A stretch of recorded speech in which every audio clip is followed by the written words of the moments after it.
അപ്പം ഇങ്ങനെയുള്ള മുഴകൾ കണ്ടാൽ ഫസ്റ്റ് ചെയ്യേണ്ട കാര്യം ഒന്ന് ക്ലിനിക്കൽ ഡോക്ടറെ കണ്ട് അല്ലെങ്കിൽ ഒരു സർജനെ കണ്ട് ഒരു ക്ലിനിക്കൽ എവാലുവേഷൻ. നമ്മുടെ ലാബിൽ നമുക്ക് പലപ്പോഴും എന്താ പ്രശ്നം എന്ന് വെച്ചാൽ ഇപ്പോൾ എല്ലാവരും മലയാളികളെല്ലാം ഗൂഗിൾ ചെയ്ത് നോക്കും.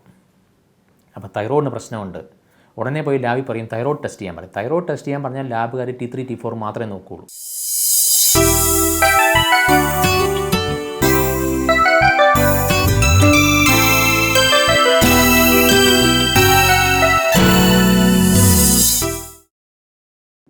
നമസ്കാരം. ദേഹം ദേവാലയം എന്ന പരിപാടിയിലേക്ക് എല്ലാവർക്കും സ്വാഗതം. ഞാൻ ഡോക്ടർ സാവിയോ സെബാസ്റ്റ്യൻ, തൃശ്ശൂരിലെ അശ്വിനി ആശുപത്രിയിലെയും സൺ മെഡിക്കൽ ആൻഡ് റിസർച്ച് സെൻ്ററിലെയും കൺസൾട്ടൻറ്റ് ജനറൽ ആൻഡ് ലാപ്രോസ്കോപ്പി സർജനാണ്. ഇന്ന് ഇവിടെ സംസാരിക്കാൻ പോകുന്ന വിഷയം തൈറോയ്ഡ് രോഗങ്ങളെക്കുറിച്ചാണ്.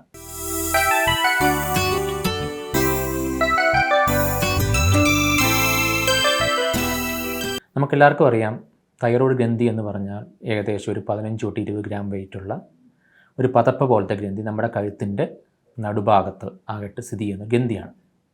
ഇതെല്ലാവർക്കും ഈ ഗ്രന്ഥിയുണ്ട്. ഈ ഗ്രന്ഥിയിൽ നിന്ന് ഒരു തൈറോയ്ഡ് ഹോർമോൺ എന്ന് പറയുന്ന ഒരു ദ്രാവകം ഉൽപ്പാദിപ്പിക്കുന്നുണ്ട്. ഈ ദ്രാവകത്തിൻ്റെ ഒരു നിശ്ചിത അളവാണ് നമ്മുടെ ശരീരത്തിൻ്റെ എല്ലാ അവയവങ്ങളെയും അത് ബാധിക്കുന്നത്.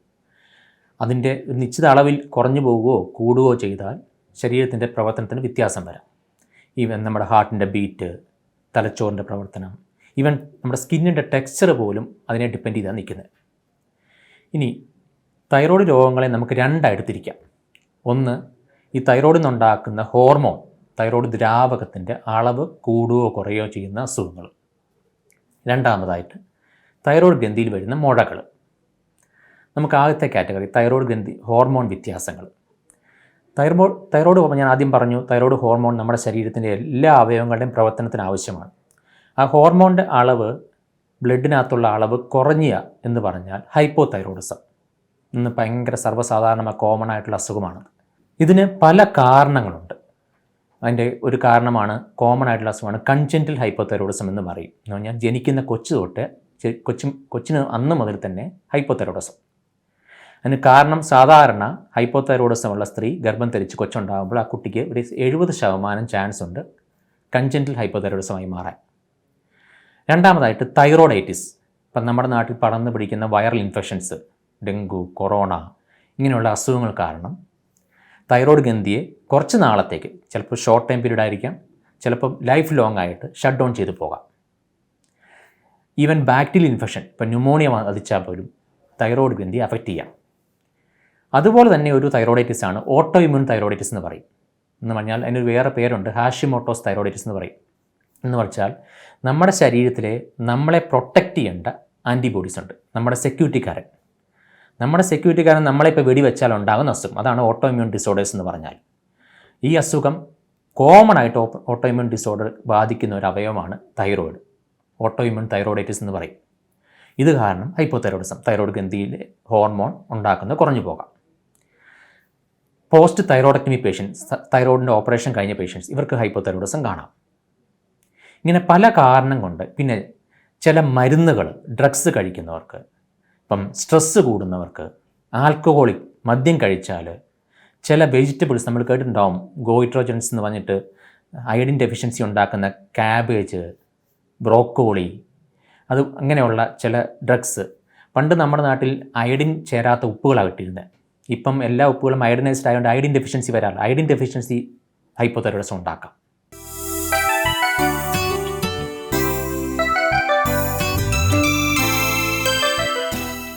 ഇതിൻ്റെ രോഗലക്ഷണങ്ങൾ, ഹൈപ്പോതൈറോയിഡിസം അല്ലെങ്കിൽ ഹോർമോൺ ലെവൽ കുറഞ്ഞു പോകുന്നതിൻ്റെ രോഗലക്ഷണങ്ങളെക്കുറിച്ചൊന്ന് നോക്കാം നമുക്ക്. എന്ന് പറഞ്ഞാൽ എല്ലാ അവയവങ്ങളും അതിൻ്റെ നോർമലിനേക്കാളും താഴേക്ക് പോകും. ആക്ടിവിറ്റി കുറയും, ഹാർട്ടിൻ്റെ ബീറ്റ് കുറയും, തലച്ചോറിൻ്റെ പ്രവർത്തനം കുറയും, സ്കിന്നിൻ്റെ ടെക്സ്ചർ മാറും, ഭയങ്കര ഡ്രൈ ആകും, കിഡ്നിയുടെ പ്രവർത്തനം കുറയും. ബേസിക്കലി പറഞ്ഞാൽ നനഞ്ഞ കോഴിയെ പോലെയാവും, എപ്പോഴും ഉറക്കം തൂങ്ങിയിരിക്കും. നമുക്കൊരു ഉഷാറില്ലായ്മ, എപ്പോഴും ഭക്ഷണം കുറച്ച് കഴിച്ചാലും തടി വെക്കും, ഭയങ്കര വെയിറ്റ് ഗെയിൻ, ദേഹം മൊത്തം നീര് വരും, ഒരു നനഞ്ഞ കോഴി അല്ലെ പൊരുന്ന കോഴിയെ പോലെ ഇരിക്കുമെന്ന് പറയും. ഇനി ഇതിപ്പോൾ കൺജെൻറ്റൽ ഹൈപ്പോതൈറോയിഡിസം ആണെന്ന് വിചാരിക്കുക. ജനിക്കുന്ന കൊച്ച്, നമുക്കറിയാം നമ്മുടെ കൊച്ചുങ്ങളുടെ ബ്രെയിൻ ഡെവലപ്മെൻറ്റിന് ആദ്യത്തെ 2 വർഷത്തേക്കാണ്. ആ ബ്രെയിൻ ഡെവലപ്മെൻറ്റിനെ തൈറോയ്ഡ് ഗ്രന്ഥിയുടെ ഹോർമോൺ കുറവാണെങ്കിൽ അഫക്റ്റ് ചെയ്യും, കൊച്ചിൻ്റെ വളർച്ചയെ അഫക്റ്റ് ചെയ്യും. അത് പലപ്പോഴും കുട്ടി സ്കൂളിൽ പോയി പഠിക്കാൻ പോകുമ്പോഴേ അത് ഡിറ്റക്റ്റ് ചെയ്യുള്ളൂ. മറവി രോഗം, ഓർക്കാൻ പറ്റുന്നില്ല, മാത്സ് പഠിക്കാൻ പറ്റുന്നില്ല, അല്ലെങ്കിൽ അത് കോൺസ്റ്റിപ്പേഷനായിട്ട് കൊച്ചിൻ്റെ വയറ്റിൽ നിന്ന് പോകുന്നില്ല, ഇതൊക്കെ ഇത് കാരണങ്ങളായിട്ട് തോന്നുമ്പോഴേ നമുക്ക് ഹൈപ്പോതൈറോയിഡിസമായിട്ട് തോന്നുള്ളൂ. അപ്പോൾ ഈ രോഗലക്ഷണങ്ങൾ കണ്ടു കഴിഞ്ഞാൽ അതിനെ ഡയഗ്നോസ് ചെയ്യാൻ lab investigation, thyroid function test ചെയ്യുക.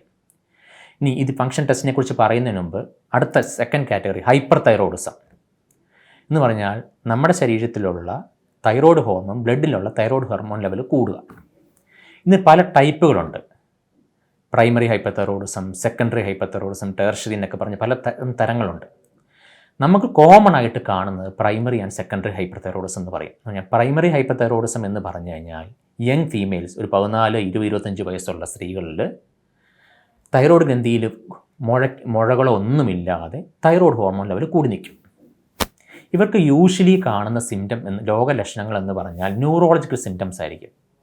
ഭയങ്കര ടെൻഷൻ, ആൻസൈറ്റി, സ്ട്രെസ്സ്, കൈക്ക് വിറ വരിക, കയ്യിലൊരു ഗ്ലാസ് വെള്ളം പിടിക്കാൻ പോയി കിടന്ന് വിറയ്ക്കാൻ തുടങ്ങും, ഭയങ്കര ഹീറ്റ് ഇൻടോളറൻസ്, ഭയങ്കര ചൂട്, ശരീരമെല്ലാം ദേഹം ഭയങ്കര ചുട്ടുപൊള്ളുന്ന ചൂട്, പ്രൊഫ്യൂസ് സ്വെറ്റിംഗ് ആകാം, എന്തേരം ഭക്ഷണം കഴിച്ചാലും വെയിറ്റ് ഗെയിൻ ഉണ്ടാവില്ല. അവരുടെ കണ്ണ്, എക്സോതാൽമസ് എന്ന് പറയും, കണ്ണ് പുറത്തേക്ക് തള്ളുന്ന കാണാം. ആ കണ്ണ് തള്ളുന്നത് കൊണ്ട് വിഷൻ ഡിഫക്റ്റ് ഉണ്ടാകാം. അതുപോലെ തന്നെ സെക്കൻഡറി ഹൈപ്പർ തൈറോയിഡിസം എന്ന് പറഞ്ഞാൽ തൈറോയ്ഡ് ഗ്രന്ഥിയിൽ മുഴയുള്ള ആൾ കുറച്ച് കഴിയുമ്പോൾ ആ മുഴയിൽ നിന്ന് കൂടുതലായിട്ട് ഹോർമോൺ പ്രൊഡ്യൂസ് ചെയ്യുന്നത്. അവർക്ക് യൂഷ്വലി കാർഡിയാക് സിംറ്റംസാണ്. ഹാർട്ടിൻ്റെ ബീറ്റിന് വ്യത്യാസം വരുന്നു, ഹാർട്ട് നെഞ്ചിരിപ്പുണ്ടാകുന്നു, കുറച്ച് നടക്കുമ്പോഴേ കിതപ്പ് വരുന്നു, കുറേ അങ്ങനെ പോയാൽ കാർഡിയക് ഫീൽഡിലേക്ക് പോകാം. അപ്പോൾ ഈ സിംറ്റംസ് കണ്ടാൽ, ഇനി അതുപോലെ തന്നെ സ്ത്രീകളിൽ പീരിയഡ്സിൻ്റെ ഇറഗുലാരിറ്റി വരാം, പ്രൊഫ്യൂസ് ബ്ലീഡിംഗ് ഉണ്ടാകാം ഹൈപ്പർ തൈറോയിഡിസത്തിൽ. അപ്പം ഈ സിംറ്റംസ്, രോഗലക്ഷണങ്ങൾ കണ്ടാൽ, അല്ലെങ്കിൽ ഹൈപ്പോതൈറോയിഡിസം മുമ്പ് പറഞ്ഞ രോഗലക്ഷണങ്ങൾ കണ്ടാൽ ബേസിക് ഇൻവെസ്റ്റിഗേഷൻ എന്താണെന്ന് ചോദിച്ചാൽ അത് കൺഫേം ആക്കാൻ തൈറോയ്ഡ് ഫങ്ഷൻ ടെസ്റ്റ് ചെയ്യുക. ഇനി ഇതിനെക്കുറിച്ച് കൂടുതൽ പറയാനുള്ള കാര്യം, നമ്മുടെ നാട്ടിൽ കോമൺ മിസ്റ്റേക്ക് നടക്കുന്നതുകൊണ്ടാണ് ഇത് പറയുന്നത്. തൈറോയ്ഡ് ഫങ്ഷൻ ടെസ്റ്റ് എന്ന് പറഞ്ഞാൽ 3 ടെസ്റ്റുകളാണ്. ഒന്ന് T3, T4, TSH. ഈ T3, T4 എന്ന് പറഞ്ഞാൽ തൈറോയ്ഡ് ഹോർമോണാണ്. TSH എന്ന് പറയുന്നത് തൈറോയ്ഡ് ഹോർമോൺ അല്ല, അത് തൈറോയ്ഡ് സ്റ്റിമുലേറ്റിംഗ് ഹോർമോൺ എന്ന് പറയും. എന്ന് പറഞ്ഞാൽ നമ്മുടെ ബ്രെയിനിൽ നിന്ന് പിറ്റ്യൂട്ടറി ഗ്ലാൻഡ് എന്ന് പറയും, നമ്മുടെ മാസ്റ്റർ ഗ്ലാൻഡ് എന്ന് പറഞ്ഞ പിറ്റ്യൂട്ടറി ഗ്ലാൻഡിൽ നിന്നുണ്ടാക്കുന്ന തൈറോയ്ഡ് സ്റ്റിമുലേറ്റിംഗ് ഹോർമോൺ. അത് തൈറോയ്ഡ് ഹോർമോൺ അല്ല, തൈറോയ്ഡിനെ സ്റ്റിമുലേറ്റ് ചെയ്യുന്ന ഹോർമോണാണ്. നമ്മൾ തൈറോയ്ഡ് ഫങ്ഷൻ ടെസ്റ്റ് ചെയ്യുക എന്ന് പറഞ്ഞാൽ ഇത് 3 ടെസ്റ്റ് ചെയ്യും. നമ്മുടെ ലാബിൽ നമുക്ക് പലപ്പോഴും എന്താ പ്രശ്നം എന്ന് വെച്ചാൽ, ഇപ്പോൾ എല്ലാവരും മലയാളികളെല്ലാം ഗൂഗിൾ ചെയ്ത് നോക്കും. അപ്പോൾ തൈറോയ്ഡിന് പ്രശ്നമുണ്ട്, ഉടനെ പോയി ലാബിൽ പറയും തൈറോയ്ഡ് ടെസ്റ്റ് ചെയ്യാൻ പറയും. തൈറോയ്ഡ് ടെസ്റ്റ് ചെയ്യാൻ പറഞ്ഞാൽ ലാബുകാർ T3, T4 മാത്രമേ നോക്കുകയുള്ളൂ. ഈ T3, T4 ഒരു പ്രശ്നമുണ്ട്. ഈ T3, T4 എന്ന് പറഞ്ഞ തൈറോയ്ഡ് ഹോർമോണ് 2 തരത്തിലത് ഉണ്ട്. ഒന്ന് ആക്റ്റീവ് ഫോം അല്ലെങ്കിൽ ഫ്രീ ഫോം എന്ന് പറയും, 2 ബൗണ്ട് ഫോം. ഈ ആക്റ്റീവ് ഫോമാണ് നമ്മുടെ ശരീരത്തിൽ ആക്ട് ചെയ്യുന്നത്. നമ്മൾ T3, T4 നോക്കിയാൽ ഇത് രണ്ടും കൂടെ കൂടിയതാണ്. ഇപ്പം ഹൈപ്പോതൈറോയിഡിസം, തൈറോയ്ഡ് ഹോർമോൺ ശരീരത്തിൽ കുറഞ്ഞു നിൽക്കുമ്പം ഈ T3, ആക്റ്റീവ് T3 അല്ലെങ്കിൽ ഫ്രീ T3 കുറവായിരിക്കും, അല്ലെങ്കിൽ ഫ്രീ T4 കുറവായിരിക്കും, ബൗണ്ട് ഫോം കുറച്ച് കൂടും. അപ്പോൾ ടോട്ടലി നോക്കിയാൽ രണ്ടും ഒരു നോർമലായിരിക്കും, പക്ഷേ ഫ്രീ ഫോം കുറവായിരിക്കും. നേരെ തിരിച്ച് ഹൈപ്പർ തൈറോയിഡിസം ആണെങ്കിൽ ഫ്രീ T3, ഫ്രീ T4 വ്യത്യാസം കുറഞ്ഞായിരിക്കും, ബൗണ്ട് ഫോം കൂടി നിൽക്കും. അപ്പം ഇതാണ് നമ്മൾ ടെസ്റ്റ് ചെയ്യുമ്പോൾ വെറും T3, T4 നോക്കിയാൽ നോർമലായി കാണും. പല ആൾക്കാരും ലാബിൽ പോയി T3, T4 നോക്കും, അത് നോർമലാണ്, തൈറോയ്ഡ് പ്രശ്നമില്ല. അപ്പോൾ അതിന് മാറ്റാനാണ് തൈറോയ്ഡ് ഫങ്ഷൻ ടെസ്റ്റ് എന്ന് പറഞ്ഞ 3ാമത്തെ കാര്യം, തൈറോയ്ഡ് സ്റ്റിമുലേറ്റിംഗ് ഹോർമോൺ ടെസ്റ്റ് ചെയ്യുന്നത്. ഈ TSH എന്ന് പറയുന്ന തൈറോയ്ഡിൽ നിന്നുള്ള ഹോർമോൺ അല്ല, ഇത് തലച്ചോറിൽ നിന്നുണ്ടാക്കുന്ന ഹോർമോണാണ്. ഈ TSHൻ്റെ വാല്യൂ നോർമൽ നമ്മുടെ ഇന്ത്യൻ സ്റ്റാൻഡേർഡിൽ അതിൻ്റെ വാല്യൂ എപ്പോഴും 0.3 to 5 എന്നാണ് പറയുക. ചില ലാബിൽ 4.5 കാണാം, ചില ലാബ് 5.5 എന്ന് കട്ട് ഓഫ് എടുക്കുക. അത് TSHൻ്റെ വാല്യൂ 10 അല്ലെങ്കിൽ 15 എന്ന് കണ്ടാൽ, TSHൻ്റെ വാല്യൂ കൂടുക എന്ന് പറഞ്ഞാൽ തൈറോയ്ഡ് ഹോർമോൺ ലെവൽ കുറവാണെന്നർത്ഥം. ശരീരത്തിൽ തൈറോയ്ഡ് ഹോർമോൺ കുറവാണ്, നേരെ തരതിരിച്ചാണ്. ഇപ്പോൾ TSHൻ്റെ വാല്യൂ ഭയങ്കര ലോ ആണെന്ന് കാണുക എന്ന് പറഞ്ഞാൽ 0.3യേക്കാളും താഴെ 0.001 അല്ലെങ്കിൽ 0.002 എന്ന് പറഞ്ഞാൽ തൈറോയ്ഡ് ഹോർമോൺ ലെവൽ കൂടുതലാണെന്നർത്ഥം. നേരെ തലതിരിഞ്ഞാണ്. പല ആൾക്കാർക്കും അതറിയില്ല. അത് TSHൻ്റെ വാല്യൂ കൂടുതൽ കണ്ടു, തൈറോയ്ഡ് കൂടി എന്ന് പറഞ്ഞ ആൾക്കാർ നടക്കും, എന്നിട്ട് അതിന് ഗുളികയും കഴിക്കും, അയൽ വീട്ടിലെ ആൾക്കാർ ഇതാ കഴിക്കുന്നതെന്ന് പറഞ്ഞിട്ട്. അപ്പം ഇതൊരു കോമൺ മിസ്റ്റേക്കാണ്. ഇനി ഇതിനകത്തുണ്ടാകുന്ന വേറൊരു പ്രശ്നങ്ങളുണ്ട്. നമ്മൾ തൈറോയ്ഡ് ഹോർമോൺ സ്ഥിരമായിട്ട് കഴിച്ചുകൊണ്ടിരിക്കുന്ന ആൾ കുറച്ച് നാൾ തൈറോയ്ഡ് ഹോർമോൺ ഗുളിക നിർത്തി, എന്ന് വിചാരിക്കുക. ഇറഗുലർ ട്രീറ്റ്മെൻറ്റ് സംഭവിച്ചാൽ ഈ തൈറോയ്ഡ് TSHൻ്റെ വാല്യൂക്ക് അതിൻ്റെ സെൻസിറ്റിവിറ്റി മാറാം. അപ്പോൾ ചിലപ്പോൾ അത് നോർമലായിട്ട് കാണിക്കാം. കുറേ നാൾ ഗുളിക കഴിച്ചു, കുറച്ച് നാൾ കഴിച്ചില്ല, ഇറഗുലർ ട്രീറ്റ്മെൻറ്റ് വരുമ്പോൾ അപ്പോൾ ടെസ്റ്റ് ചെയ്യേണ്ട കാര്യം ഈ ഫ്രീ T3 ഫ്രീ T4 ആണ്. പണ്ട് ഇതൊന്നും റൊട്ടീനായിട്ട് ചെയ്യാറില്ല. ഇപ്പോൾ പല ലാബിലും ഈ ഫ്രീ T3 ഫ്രീ T4 നോക്കും, TSH നോക്കും. അപ്പം വെറും T3 T4 നോക്കിക്കൊണ്ട് അസുഖം കണ്ടുപിടിക്കാൻ പറ്റില്ല. അപ്പം T3 T4 TSH നോക്കിയാൽ നമുക്കറിയാം ഇത് ഹൈപ്പോതൈറോയിഡിസം ആണോ, അതിൻ്റെ സിംറ്റം ഉണ്ടോ, ഇനി അതല്ല ഹൈപ്പർ തൈറോയിഡിസം ആണോ.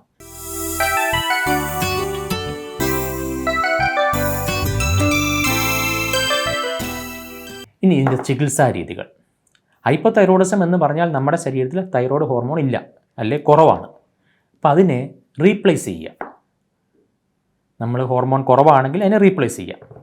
അതിന് തൈറോയ്ഡ് ഗുളികൾ കിട്ടും. ഈ തൈറോയ്ഡ് ഗുളികൾ എന്ന് പറഞ്ഞാൽ തൈറോയ്ഡ് ഹോർമോൺ ഗുളികളാണ്. അത് നമ്മുടെ ബോഡി വെയ്റ്റ് അനുസരിച്ചിട്ടാണ് അതിന് കാൽക്കുലേറ്റ് ചെയ്യുന്നത്. അത് കഴിക്കേണ്ടത് രാവിലെ വെറും വയറ്റിലുമാണ്. ഇനി പല അമ്മമാരുടെയും പ്രശ്നങ്ങളാണ്. ഇപ്പോൾ ഒരു യങ് ഫീമെയിൽ 10-12 വയസ്സുള്ള ചെറിയ പെൺകുട്ടികൾക്ക് ഹൈപ്പോതൈറോയിഡിസം വരുന്നു. അപ്പം നമ്മൾ ഗുളിക കഴിച്ചോളാൻ പറയുന്നു. ഹോർമോൺ ഗുളികളാണ് കഴിക്കുന്നത്. അയ്യോ, കഴിച്ച പ്രശ്നമാണോ, അത് ഭാവിയിൽ എന്താകും, കുട്ടികളുണ്ടാവുമോ, ഓവുലേഷൻ നേരെ നടക്കുമോ, ഇങ്ങനെയുള്ള പ്രശ്നങ്ങൾ ചെന്ന് ഇത് നമ്മുടെ ശരീരത്തിൽ ഉണ്ടാക്കുന്നൊരു ഹോർമോൺ നമ്മുടെ ശരീരത്തിൽ ഉണ്ടാക്കാത്തതുകൊണ്ട് നമ്മളതിനെ കഴിക്കുന്നുള്ളൂ. അതിന് വേറെ പാർശ്വഫലങ്ങളൊന്നുമില്ല. ഇത് കഴിച്ചില്ലെങ്കിൽ കൊച്ചിൻ്റെ അല്ലെ പെൺകുട്ടികളുടെ വളർച്ച, മെൻസ്ട്രുവൽ പീരീഡ് നേരെയാവില്ല, ഓവുലേഷൻ നേരെയാവില്ല. അതുകൊണ്ട് കഴിക്കുക എന്നുള്ളതാണ്. അത് കഴിച്ചുകൊണ്ട് വേറെ പാർശ്വഫലങ്ങളൊന്നുമില്ല. ഇനി മൂന്നാമത്തെ ഒരു കാര്യം എന്താണെന്ന് ചോദിച്ചാൽ, ഈ തൈറോയ്ഡ് ഗുളിക കഴിച്ചുകൊണ്ടിരിക്കുന്ന ആൾക്കാർക്ക് ഇനി ഒരു മാസം കഴിയുമ്പോൾ ഇത് കറക്റ്റ് ചെയ്തോന്നറിയാൻ നമ്മൾ ടെസ്റ്റ് ചെയ്യാൻ പോകും. ഇത് തൈറോയ്ഡ് ഫംഗ്ഷൻ ടെസ്റ്റ് ഗുളിക കഴിച്ചുകൊണ്ടിരിക്കുന്ന ആൾക്കാർക്ക് ടെസ്റ്റ് ചെയ്യുമ്പം ഫാസ്റ്റിംഗ് ടെസ്റ്റ് ചെയ്യരുത്. പല ആൾക്കാരും എന്ത് ചെയ്യും, തൈറോയ്ഡ് ഫാസ്റ്റിംഗ്, അതിൻ്റെ കൂടെ ഫാസ്റ്റിംഗ് ബ്ലഡ് ഷുഗർ കാണും, കൊളസ്ട്രോൾ കാണും, ഇതൊക്കെ കൂടെ ടെസ്റ്റ് ചെയ്യും. ഫാസ്റ്റിംഗ് ടെസ്റ്റ് ചെയ്താൽ കറക്റ്റ് ആയിരിക്കില്ല. കാരണം ഈ തൈറോയ്ഡ് ഗുളികയുടെ ഹാഫ് ലൈഫ് എന്ന് പറയുന്നത് 24 മണിക്കൂറാണ്.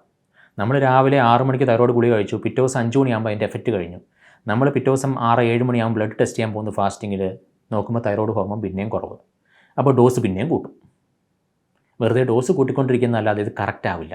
അപ്പോൾ തൈറോയ്ഡ് ഗുളിക കഴിച്ചുകൊണ്ടിരിക്കുന്ന ആൾ തൈറോയ്ഡ് ഫംഗ്ഷൻ ടെസ്റ്റ് ചെയ്യണമെങ്കിൽ എപ്പോഴും രാവിലെ ഗുളിക കഴിക്കുക, വെറും വയറ്റിൽ ഗുളിക കഴിക്കുക, 1 മണിക്കൂർ കഴിഞ്ഞ് ഭക്ഷണം കഴിക്കുക, പോയി സൗകര്യം പോലെ ടെസ്റ്റ് ചെയ്യുക. അതിൻ്റെ കൂടെ ഫാസ്റ്റിംഗ് ഷുഗറോ ഫാസ്റ്റിംഗ് കൊളസ്ട്രോളോ ഒന്നും ഒരുമിച്ച് ചെയ്യരുത്.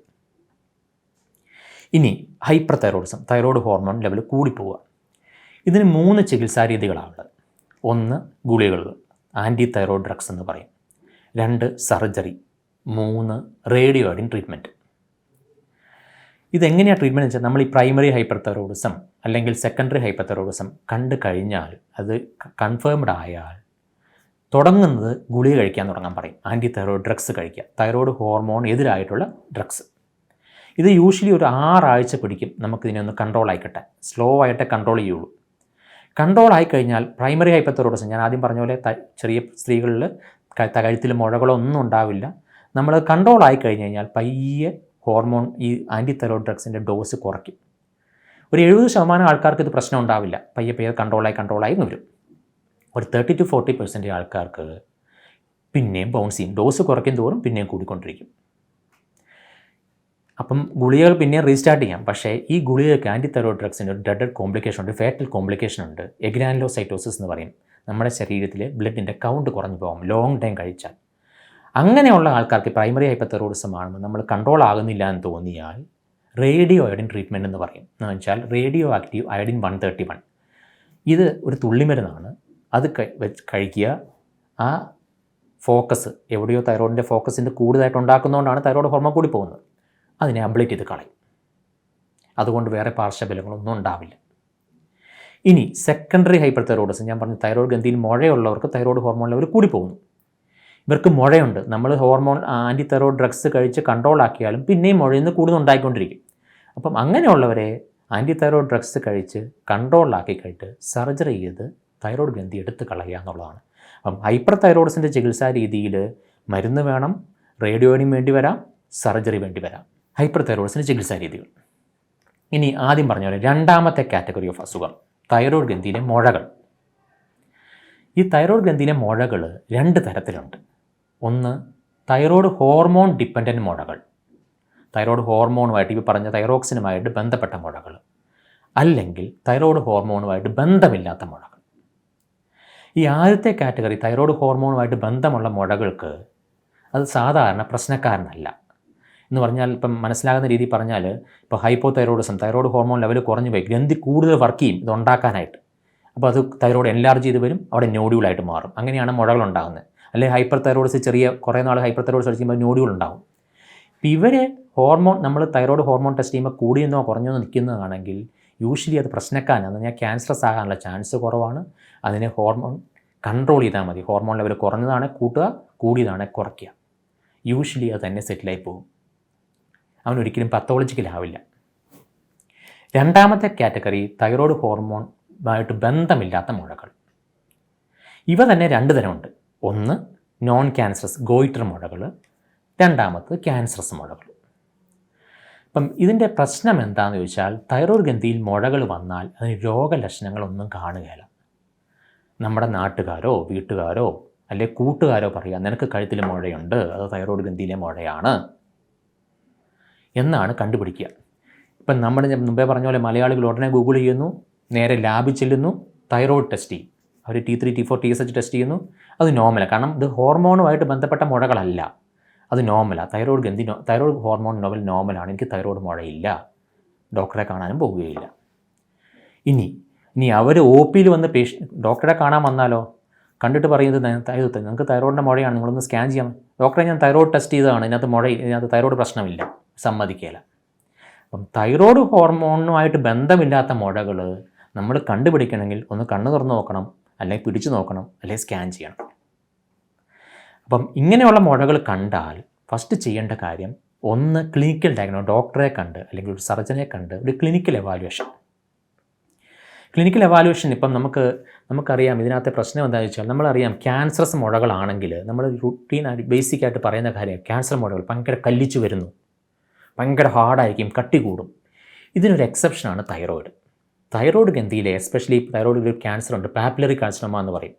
ഈ പാപ്പിലറി കാർസിനോമ വെള്ളക്കെട്ട് പോലെ ഇരിക്കുള്ളൂ, സിസ്റ്റായിരിക്കും. അപ്പോൾ പിടിച്ചു നോക്കിക്കൊണ്ട് നമുക്കിത് ക്യാൻസർ ആണെന്ന് പറയാൻ പറ്റില്ല. തൈറോയ്ഡ് ഗ്രന്ഥിയിൽ ഒരു മുഴ, സോഫ്റ്റ് മുഴ കണ്ടുകൊണ്ട് ക്യാൻസർ അല്ല എന്ന് പറയാനും പറ്റില്ല. പക്ഷേ ചില കാരണങ്ങൾ, എൻ്റെ കൂടെയുള്ള സയൻസ് ഉണ്ട്. തൈറോയ്ഡ് ഗ്രന്ഥിയുടെ മുഴകളുടെ കൂടെ കഴലകൾ വരിക. ഇപ്പം ഒരു തൈറോയ്ഡ് ഗ്രന്ഥിയിൽ മുഴയുണ്ട്, എൻ്റെ കൂടെ കുറച്ച് കഴലകളുണ്ടെങ്കിൽ അത് ക്യാൻസർ ആകാനുള്ള ചാൻസ് ഉണ്ട്. അതുപോലെ തന്നെ സിംഗിൾ നോഡ്യൂൾ, ഒറ്റ മുഴ, മൾട്ടിപ്പിൾ നോഡ്യൂളിനേക്കാളും പ്രശ്നക്കാരനാകാനുള്ള ചാൻസ് ഉണ്ട്. അപ്പം ചില ഫാക്ടറുകൾ വെച്ചിട്ടാണ് നമ്മൾ ക്ലിനിക്കലി ഒരു എവാലുവേറ്റ് ചെയ്യും, ഇത് പ്രശ്നക്കാരൻ മുഴയാകാം അല്ലെങ്കിൽ ഗോയിറ്റർ മുഴയാകാം. അപ്പോൾ ക്ലിനിക്കൽ എവാലുവേഷൻ കഴിഞ്ഞാൽ അടുത്ത ടെസ്റ്റുകൾ എന്ന് പറയുന്നത് സ്കാൻ ആണ്, അൾട്രാസൗണ്ട്, സാധാ ബേസിക് അൾട്രാസൗണ്ട് സ്കാൻ. ഈ അൾട്രാസൗണ്ട് സ്കാൻ ചെയ്തുകൊണ്ടും അവർക്കും 100% പറയാൻ പറ്റില്ല ഇത് ക്യാൻസർ മുഴയാണോ അല്ലെ ഗോയിറ്റർ മുഴയാണോ. പക്ഷേ അവരും കുറേ മൾട്ടിപ്പിൾ കാര്യങ്ങൾ എവാലുവേറ്റ് ചെയ്തിട്ട് ഇതിനൊരു സ്റ്റേജിങ് ഉണ്ട്, ഗ്രേഡിംഗ് ഉണ്ട്. TIRADS എന്ന് പറയും, thyroid imaging and radiological diagnosis system എന്ന് പറയുന്നത്. അതിൽ 1, 2, 3, 4 ഒക്കെ ഉണ്ട്. ഈ 3യും അത് അവർ പല ഫാക്ടറുകൾ നോക്കിയിട്ടാണ് സ്കാൻ ചെയ്യുമ്പോൾ തന്നെ എക്കോസിറ്റി, ഷേപ്പ്, കോണ്ടൂറ്, അതിൻ്റെ മാർജിന്, അതിൻ്റെ വാസ്കുലാരിറ്റി, ഇങ്ങനെ കുറേ ഫാക്ടർ വെച്ചിട്ട് അവരെന്നെ സ്റ്റേജ് ചെയ്യും. 1, 2, 3, 4. ഈ 3യും 4ഉം ആണെങ്കിൽ പ്രശ്നമാകാനുള്ള ചാൻസ് ഉണ്ട് എന്ന് വെച്ചാൽ പ്രശ്നമാണെന്നില്ല. 1ഉം 3യും പ്രശ്നമല്ല എന്ന് പറഞ്ഞാലും പ്രശ്നമാകാം. അപ്പം ഇതെല്ലാം multiple factors, clinical evaluation, ultrasound scan, ഇതിനകത്ത് പല ആൾക്കാരും ചെയ്യുന്ന കാര്യങ്ങളുണ്ട്. ഇത് 3യും 4ഉം ആണെങ്കിൽ അവർ അതിൻ്റെ അടിയിൽ എഴുതി വെക്കും. സ്കാൻ ചെയ്യുന്ന ഡോക്ടർ പറയും അഡ്വൈസ് FNAC. ഇപ്പം മൂന്നാമത്തെ ഇൻവെസ്റ്റിഗേഷൻ എന്ന് പറയുന്നത് fine needle aspiration cytology, FNAC എന്ന് പറയുന്നത് ഞാൻ സൂചി കൊണ്ട് കുത്തിയെടുക്കുക. ഇപ്പോൾ ഈ മെഡിക്കൽ പ്രൊഫഷനിലുള്ള ആൾക്കാർ, ലാബ് ടെക്നീഷ്യന്മാർ, ഇവരൊക്കെ എന്താ ചെയ്യാന്ന് വെച്ച് കഴിഞ്ഞാൽ സ്കാൻ ചെയ്യും, മുഴ കണ്ടു, സ്കാൻ ചെയ്യും, അവിടെ നിന്ന് അത് എഴുതി വെക്കും FNAC. ഇപ്പോൾ ഈ FNAC എന്ന് പറഞ്ഞാൽ ഹോസ്പിറ്റലിൽ ചെല്ലേണ്ട കാര്യമില്ല. നമ്മുടെ പല പെരിഫറൽ ലാബിലും ഉണ്ട്, അവിടെ പത്തോളജിസ്റ്റ് ഉണ്ടാവും, അവർ കുത്തിയെടുക്കുമ്പം അതിനകത്ത് നോർമൽ തൈറോയ്ഡ് സെൽസ് എന്ന് പറയും, അതും വെച്ചുകൊണ്ട് നടക്കും. ഇതിൻ്റെ മിസ്റ്റേക്ക് എന്താണെന്ന് വെച്ചാൽ, ഇപ്പം നമ്മൾ വിചാരിക്കുക ഒരു തൈറോയ്ഡ് ഗ്രന്ഥിയിൽ 2 സെൻറ്റിമീറ്ററുള്ള മുഴയുണ്ട്.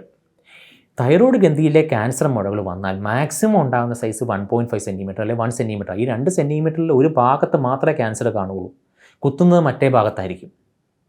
അപ്പം മറ്റേ ഭാഗത്ത് കുത്തി കിട്ടിയില്ലെങ്കിൽ ക്യാൻസർ ഇല്ല എന്നല്ല എൻ്റെ അർത്ഥം. അപ്പം FNAC എടുത്തിട്ട് കിട്ടിയാൽ കിട്ടി, ഇല്ലെങ്കിൽ ഇല്ല എന്നല്ല അർത്ഥം. ഇനി കുറച്ചുകൂടെ സ്പെസിഫിക് ആകാൻ വേണ്ടി അൾട്രാസൗണ്ട് ഗൈഡഡ് FNAC എന്ന് പറയുന്നത് സ്കാൻ വെച്ചുകൊണ്ട് കുത്തും. അപ്പോൾ അതിൻ്റെ ഫോക്കസ് കാണാം. എന്നാലും അത് 100% സ്പെസിഫിക് അല്ല. ഞാൻ എൻ്റെ റുട്ടീൻ OP പ്രാക്ടീസിൽ ഒരിക്കലും FNAC എടുക്കാൻ പറയാറില്ല. പറയുന്ന ചില ആൾക്കാരോട് മാത്രമേ ഉള്ളൂ. നമുക്ക് സസ്പീഷ്യസ് ആയിട്ട് തോന്നി, സ്കാനിൽ സസ്പീഷ്യസ് ആയിട്ട് തോന്നിയാൽ സർജറി ചെയ്യണം. കാരണം കുത്തിയെടുത്തിട്ട് ഇല്ലെന്ന് വെച്ച് ചെയ്യാതിരിക്കാൻ പറ്റില്ല. അപ്പം ചില ആൾക്കാരുണ്ട് സർജറി ചെയ്യാൻ സമ്മതമല്ല. അങ്ങനെയുള്ളവരോട് പോയി കുത്തിക്കോളാൻ പറയും. കാരണം കുത്തിയിട്ട് കിട്ടിയാൽ നമുക്ക് ഉറപ്പിച്ച് പറയാം അത് ക്യാൻസറാണ്. മറ്റേത് ഉറപ്പിക്കാൻ പറ്റില്ല, സംശയം മാത്രമാണ്. അപ്പം FNAC ഒരു കൺക്ലൂസീവ് അല്ല. ഇതെല്ലാം 3 കാര്യം: clinical diagnosis, ultrasound scan, FNAC. ഇതൊന്നും വെച്ചുകൊണ്ട് നമുക്ക് 100% പറയാൻ പറ്റില്ല. FNAC കിട്ടിയാൽ ഉറപ്പിക്കാം. ഇനി ചില ബ്ലഡ് ടെസ്റ്റുകളുണ്ട്. സെറം തൈറോഗ്ലോബുലിൻ എന്ന് പറയും. ഒരു ട്യൂമർ മാർക്കറാണ്. നമുക്ക് എല്ലാ ട്യൂമറും ചില ഒരു എൻസൈംസ് റിലീസ് ചെയ്യും ബ്ലഡിലേക്ക്. ഇതും സ്പെസിഫിക് അല്ല. ഇത് പല അസുഖത്തിൻ്റെ പാർട്ടായിട്ട് കൂടാം. തൈറോയിഡൈറ്റിസ്, തൈറോയിഡ് ഇൻഫെക്ഷൻ വന്നാലും കൂടാം. പക്ഷേ ഇത് നമ്മൾ ക്ലിനിക്കൽ എവാലുവേഷൻ കണ്ടിട്ട് ഇങ്ങനെ തോന്നി തൈറോഗ്ലോബുലിൻ ലെവൽ കൂടിയാൽ ഉറപ്പിക്കാം.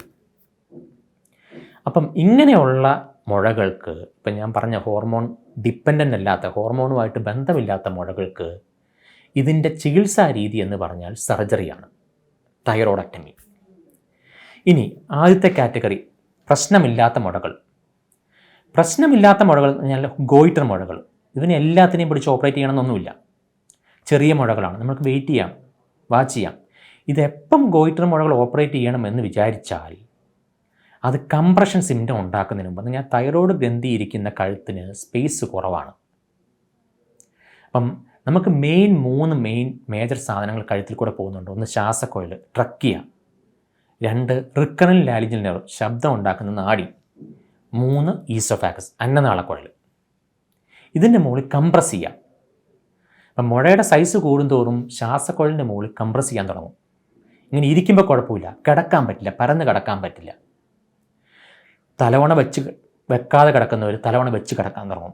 1 തലവണ വെക്കുന്നവൻ 2 തലവണ വെക്കും. കുറേ കഴിയുമ്പോൾ രാത്രി 2 മണിയാകുമ്പോൾ കിടക്കാൻ പറ്റും. കാരണം കഴുത്ത് എക്സ്റ്റെൻഡ് ചെയ്ത് കിടക്കുമ്പോൾ ഇത് കംപ്രസ് ചെയ്യും. 2 മണിയൊക്കെ ആകുമ്പോൾ 3 മണിയാകുമ്പോൾ എഴുന്നേറ്റ് ഇരുന്ന് ഉറങ്ങാൻ തുടങ്ങും. ഇരിക്കുമ്പോൾ സുഖമാണ്. അതാണ് കംപ്രഷൻ, തുടക്ക കംപ്രഷൻ സിംറ്റം. കുറേ കഴിയുമ്പോൾ സൗണ്ടിന് വ്യത്യാസം വരും. കുറച്ച് നേരം സംസാരിക്കാൻ, കുറേ നേരം സംസാരിക്കാൻ പറ്റില്ല. തൈറോയ്ഡ് ഗ്രന്ഥി വലിയ മുഴയായാൽ മാത്രമേ ഉള്ളൂ അന്നനാളക്കുഴലിൻ്റെ മുകളിൽ കംപ്രസ് ചെയ്യുള്ളൂ. പക്ഷേ ഈ ആദ്യത്തെ ട്രക്കിൽ കംപ്രഷനും റിക്കൽ ലാരിഞ്ചൽ കംപ്രഷനൊക്കെ ചെറിയ സൈസിൽ തന്നെ തുടങ്ങാം. അപ്പം കംപ്രഷൻ സിംറ്റം വന്നോ തൈറോയ്ഡ് ക്യാൻസർ മുഴ അല്ലെങ്കിലും അതിന് ട്രീറ്റ്മെൻറ്റ് തൈറോയ്ഡക്ടമിയാണ്. അപ്പം ക്യാൻസർ മുഴകളല്ലെങ്കിൽ തൈറോയ്ഡക്ടമി എന്ന് പറഞ്ഞാൽ നമ്മൾ മൊത്തം തൈറോയിഡിനെ എടുക്കാറില്ല. നമുക്ക് 100% ഉറപ്പാണ് ക്യാൻസർ മുഴ അല്ല എന്ന് തോന്നിയാൽ സബ് ടോട്ടൽ തൈറോയ്ഡക്ടമി എന്ന് പറയും. എന്ന് പറഞ്ഞാൽ ഏകദേശം ഒരു 90-95% ഗ്രന്ഥി എടുത്ത് മാറ്റും, മുഴയുള്ള പാർട്ടും. പ്ലസ് കുറച്ച് ഗ്രന്ഥി, ഒരു 5% ഗ്രന്ഥി നമ്മളവിടെ മിച്ചം വെക്കും, ഭാവി കാലത്തിന് ഈ ഗ്രന്ഥിയിൽ നിന്ന് തൈറോയ്ഡ് ഹോർമോൺ ഉണ്ടാക്കാനായിട്ട്. മൊത്തം എടുത്താൽ തൈറോയ്ഡ് ഹോർമോൺ പിറ്റേ ദിവസം തൊട്ട് കഴിച്ചു തുടങ്ങണം. മറ്റേതാകുമ്പം ആ ഗ്രന്ഥി, മിച്ചം വെക്കുന്ന ഗ്രന്ഥി വർക്ക് ചെയ്ത് തുടങ്ങും. എന്നാൽ അതിനകത്ത് മുഴ ഉണ്ടാകാനും പാടില്ല. രണ്ടാമത്തെ ക്യാൻസർ മുഴകൾ. തൈറോയിഡിലെ ക്യാൻസറിൻ്റെ പ്രത്യേകത എന്ന് വെച്ചാൽ ഇത് 99% ക്യൂറബിളാണ്. നമ്മൾ ക്യാൻസർ ആണെന്ന പേര് മാത്രമേ ഉള്ളൂ, നമുക്കത് മാറ്റാൻ പറ്റും. പലതരം ക്യാൻസറുണ്ട്. Papillary carcinoma, follicular carcinoma, medullary, പല ടൈപ്പിലുണ്ട്. അല്ല ചില റെയർ മാത്രമേ ഉള്ളൂ നമുക്ക് ചികിത്സിച്ചാൽ വലിയ റിസൾട്ട് കിട്ടാത്തത്. ബാക്കിയെല്ലാം 100% ക്യൂറബിളാണ്. ഇതിന് ട്രീറ്റ്മെൻറ്റ് എന്ന് പറഞ്ഞാൽ ടോട്ടൽ തൈറോയ്ഡക്ടമി എന്ന് പറഞ്ഞാൽ തൈറോയ്ഡ് ഗ്രന്ഥി മൊത്തം എടുത്ത് കളയണം, മിച്ചം വെക്കാൻ പാടില്ല. ഇനി തൈറോയ്ഡ് ഗ്രന്ഥിയുടെ മുഴയുടെ കൂടെ കഴലുകളുണ്ടെങ്കിൽ total thyroidectomy plus lymph node dissection എന്ന് പറയും, നെക്ക് ഡിസെക്ഷൻ എന്ന് പറയും. കഴലുകൾ മൊത്തം എടുക്കും. ഇതിന് ശേഷം നമുക്ക് ഇതിൻ്റെ ബേസിക് പ്രിൻസിപ്പിൾ എന്താണെന്ന് ചോദിച്ചാൽ തൈറോയ്ഡ് ഗ്രന്ഥി ഇനി മിച്ചം ശരീരത്തിൽ ഉണ്ടാകാൻ പാടില്ല. നമ്മൾ ടോട്ടൽ തൈറോയ്ഡക്ടമി എന്ന് പറഞ്ഞാൽ തൈറോയ്ഡ് ഗ്രന്ഥി മൊത്തം എടുത്താലും മൈക്രോസ്കോപ്പിക് ഡിപ്പോസിറ്റുകൾ അവിടെ എവിടെയും കാണും. അപ്പോൾ അതിനെ കരിച്ച് കളയുക, അതാണ് റേഡിയോ അബ്ലേഷൻ എന്ന് പറഞ്ഞാൽ. മുമ്പേ പറഞ്ഞ പോലെ ഹൈപ്പർ തൈറോയിഡിസം ട്രീറ്റ്മെൻറ്റിനുള്ള തുള്ളിമരുന്ന് അയഡിൻ 131 തുള്ളിമരുന്ന് തന്നെ വെച്ച് സ്കാൻ ചെയ്യും. ആ തുള്ളിമരുന്ന് കഴിക്കും. ഒരു സ്കാനുണ്ട്, റേഡിയോ അയഡിൻ സ്കാൻ എന്ന് പറയും. സ്കാൻ ചെയ്യുമ്പോൾ എവിടെയൊക്കെ തൈറോയ്ഡ് ടിഷ്യൂ ഉണ്ടെന്ന് കാണിക്കും. അതിൽ അതിൻ്റെ വെയിറ്റ് അനുസരിച്ച് എത്ര ടിഷ്യൂ മിച്ചമുണ്ട്, നമ്മൾ തൈറോയ്ഡക്ടമി ചെയ്യുന്നതിൻ്റെ സർജറി പോലെ ഇരിക്കും. കുറച്ചധികം മിച്ചം വെച്ചാൽ കുറേ ഗ്രാം കാണും. ആ ഗ്രാം അനുസരിച്ചിട്ട് തുള്ളിമരുന്നിൻ്റെ ഡോസ് കണക്കാക്കി, ഈ അയഡിൻ 131 ഡോസ് കണക്കാക്കി തുള്ളിമരുന്ന് കഴിക്കും. അപ്പോൾ കംപ്ലീറ്റ്ലി അബ്ലേറ്റ് ചെയ്ത് പോകും. പിന്നെ തൈറോയ്ഡ് ഗ്രന്ഥി ഉണ്ടാവില്ല. പക്ഷെ അതുകൊണ്ട് മാത്രം തീർന്നില്ല, സപ്രസീവ് ഡോസ് ഓഫ് തൈറോക്സിൻ കഴിക്കണം. എന്ന് പറഞ്ഞാൽ നമ്മൾ യൂഷ്വലി തൈറോയ്ഡ് ഗ്രന്ഥി പോയി കഴിഞ്ഞാൽ തൈറോക്സിൻ ഗുളിക കഴിക്കണം. അത് റീപ്ലേസ്മെൻറ്റ് ഡോസാണ്. ശരീരത്തിന് വേണ്ട ഡോസ് മാത്രം മതി. ഇത് പോരാ, ഇത് ഹൈ ഡോസ് ഓഫ് തൈറോസിൻ കഴിക്കുക. അപ്പോൾ തൈറോയ്ഡ് ക്യാൻസറിൻ്റെ ചികിത്സാ രീതി എന്ന് പറഞ്ഞാൽ ടോട്ടൽ തൈറോയ്ഡക്ടമി ചെയ്യുക, വേണ്ടി വന്നാൽ ലിംഫ് നോഡ് ഡിസെക്ഷൻ ചെയ്യുക, പ്ലസ് റേഡിയോ ആയിട്ടും വെച്ച് സ്കാൻ ചെയ്യുക, അബ്ലേറ്റ് ചെയ്യുക, plus suppressive dose of tyrosine കഴിക്കുക. ഇത് ചെയ്താൽ 99.9% ക്യൂറബിൾ ആണ് അസുഖം. ഇനി മുമ്പേ പറയാതെ പോയൊരു കാര്യമാണ് തൈറോയിഡൈറ്റിസ്. അതിലൊരു പ്രത്യേക തരമുണ്ട്, ഹാഷിമോട്ടോസ് തൈറോയിഡൈറ്റിസ് എന്ന് പറയും. എന്ന് പറഞ്ഞാൽ ഓട്ടോ ഇമ്യൂൺ തൈറോയിഡൈറ്റിസ്. മുമ്പേ പറഞ്ഞു നമ്മുടെ പ്രൊട്ടക്റ്റ് ചെയ്യേണ്ട ആൻറ്റിബോഡി നമ്മളെ തന്നെ അറ്റാക്ക് ചെയ്യുന്നു. ഇങ്ങനെയുള്ള ഹാഷിമോട്ടോസ് തൈറോയിഡൈറ്റിസ് ഉള്ള രോഗികൾക്ക് ഒരു പ്രത്യേകതയുണ്ട്. അതിനകത്ത് ഹൈപ്പോതൈറോയിഡിസിൽ പോകാം, അതിനകത്ത് മുഴകൾ വരാം. അപ്പം നോർമൽ ഗ്രന്ഥിയിൽ ഒരു തൈറോയ്ഡ് മുഴ വരുന്നതിനേക്കാളും ചാൻസ് കൂടുതലാണ് ഹാഷിമോട്ടോസ് എന്ന അസുഖമുള്ള ഗ്രന്ഥിയിൽ തൈറോയിഡിൻ്റെ മുഴകൾ വന്നാൽ അത് ക്യാൻസറായി മാറാൻ. അപ്പം ഓട്ടോ ഇമ്യൂൺ തൈറോയിഡൈറ്റിസ് ഉള്ള ഒരു രോഗിക്ക് മുഴ കണ്ടോ, നമ്മൾ സസ്പീഷ്യസ് ആകണം, അത് മോസ്റ്റ് പ്രോബബ്ലി മാലിഗ്നൻ്റ് ആകാം. ഇതാണ് തൈറോയ്ഡ് അസുഖത്തെക്കുറിച്ചുള്ള ജനറൽ ആയിട്ടുള്ള ഔട്ട്ലൈൻ. Thank you.